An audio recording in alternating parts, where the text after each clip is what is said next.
अमित ने अपनी घड़ी की ओर देखा। देर रात का समय था। आसमान में तारे वैसे ही चमक रहे थे जैसे उसकी माँ को पसंद थे। वह अपनी पुरानी सादी सी गाड़ी में बैठा था और अपनी माँ के घर की ओर जा रहा था। यह एक लंबा सफर था, लेकिन आज कुछ ऐसा था जो उसे खींचे जा रहा था। उसकी माँ सविता एक गहरी बीमारी से जूझ रही थी और डॉक्टरों ने बहुत उम्मीद नहीं जताई थी। वह पिछली बार जब उनसे मिला था तब वे बिस्तर पर थीं। उनके चेहरे पर चिंता की लकीरें थीं, पर आंखों में अब भी वही ममता भरी चमक थी। अमित, उसकी माँ ने कहा था, जीवन बहुत लंबा भी होता है और बहुत छोटा भी। जो बात दिल से कहनी है उसे कभी भी कल पर मत टालना।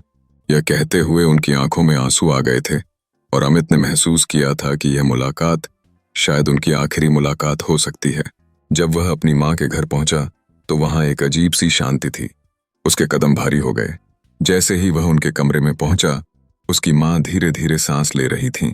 उनकी आंखें बंद थीं, लेकिन उनके होठों पर एक हल्की मुस्कान थी। अमित ने उनका हाथ थामा और धीरे से कहा, माँ, मैं आ गया। सविता ने अपनी आंखें खोलीं। उनकी आंखों में वही प्रेम था जो हमेशा अमित को शक्ति देता था। बेटा, उन्होंने धीरे से कहा, मुझे पता था कि तुम आओगे। उनकी आवाज कमजोर हो चुकी थी। मुझे माफ करना, मैंने तुम्हें बहुत दर्द दिया, उन्होंने आंसुओं से भरी आंखों से कहा। अमित ने सिर हिलाया, आंसुओं को रोकने की कोशिश करते हुए। माँ, आप मुझे सब कुछ दे चुकी हैं। आपने मुझे सिखाया कि कैसे जीना है, कैसे लड़ना है। आपसे कोई शिकायत नहीं है। सविता की आंखें धीरे धीरे बंद होने लगीं। उन्होंने अमित का हाथ अपने सीने पर रखा और कहा, खुश रहना बेटा, और जीवन की सच्चाई को कभी मत भूलना। यह कहते ही उनकी सांसें थम गईं। अमित को ऐसा महसूस हुआ जैसे उसकी दुनिया बिखर गई हो। सविता के जाने के बाद अमित के लिए जीवन कठिन हो गया। वह खोया खोया सा रहने लगा। उसे ऐसा महसूस होता था कि जैसे उसकी माँ की यादें उसके दिल को हर दिन चीर रही थीं। एक रात जब वह बहुत थक चुका था और नींद की गोद में समा गया, उसे एक सपना आया।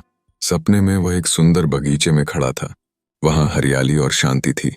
तभी उसने देखा कि उसकी माँ वहां खड़ी हैं, हंसते हुए। उनकी आंखों में वही चमक थी और उनके हाथों में एक पत्र था। बेटा, उन्होंने कहा, तुम्हारे जीवन में अभी भी बहुत कुछ है। मैं एक जीवन का रहस्य बताना चाहती हूँ। उन्होंने अमित को पत्र थमाया। पत्र में लिखा था, जीवन में हर कठिनाई एक अवसर है और हर दर्द एक सीख है। अपनी असफलताओं से डरना छोड़ो और अपने सपनों को जीना शुरू करो। अमित की आंखें खुलीं।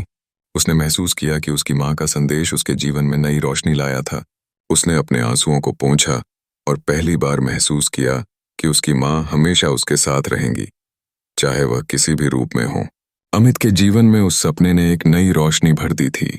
वह अपनी माँ के शब्दों को बार बार दोहराता, जीवन में हर कठिनाई एक अवसर है और हर दर्द एक सीख है। उसे एहसास हुआ कि उसे अपने जीवन को अपनी माँ की इच्छाओं के अनुसार जीना होगा, न कि उनके जाने के गम में डूबे रहना। अगली सुबह अमित ने खुद से एक वादा किया। उसने अपनी माँ की आखिरी सीख को अपने जीवन का आधार बनाने का फैसला किया। उसने अपने काम को फिर से पूरी ऊर्जा के साथ करना शुरू किया। वह एक सॉफ्टवेयर इंजीनियर था और कुछ समय से अपनी नौकरी में असफलताओं से जूझ रहा था। उसकी माँ के जाने के बाद वह बिल्कुल टूट चुका था, लेकिन अब उसे लगा कि असफलताएं उसे रोक नहीं सकतीं। अमित ने अपनी माँ की यादों को ताकत बनाकर अपनी नौकरी में फिर से मेहनत शुरू की। पहले जहां वह छोटी छोटी असफलताओं से टूट जाया करता था, अब वही चुनौतियां उसके लिए नई प्रेरणा बन गईं। एक दिन उसे एक बहुत बड़ा प्रोजेक्ट मिला, जिसे पूरा करने के लिए उसे दिन रात मेहनत करनी पड़ी। यह प्रोजेक्ट उसकी कंपनी के लिए बेहद महत्वपूर्ण था और इसके सफल होने पर उसे बड़ी उपलब्धि मिल सकती थी। लेकिन जैसा कि जीवन में होता है, संघर्ष कभी आसान नहीं होता। प्रोजेक्ट के बीच में कई अड़चनें आईं।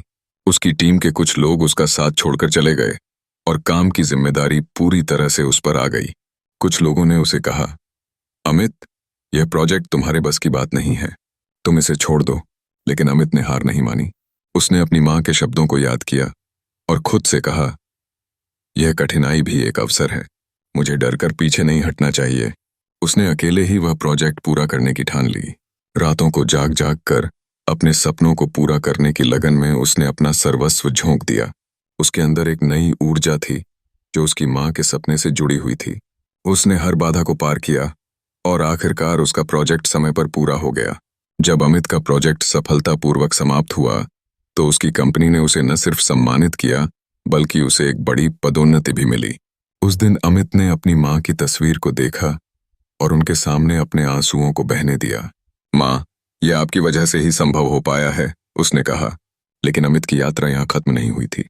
उसने अपनी माँ की एक और इच्छा पूरी करने का फैसला किया, लोगों की मदद करना। उसने अपनी सफलता को दूसरों के साथ साझा करने का संकल्प लिया। उसने एक छोटा सा एनजीओ शुरू किया जिसमें वह गरीब बच्चों को शिक्षा दिलाने में मदद करने लगा। उसे यह काम करने में बहुत संतोष मिलता था। जब भी वह किसी बच्चे को पढ़ते देखता, उसे अपनी माँ की मुस्कान याद आ जाती। यह उसके लिए सबसे बड़ा आशीर्वाद था।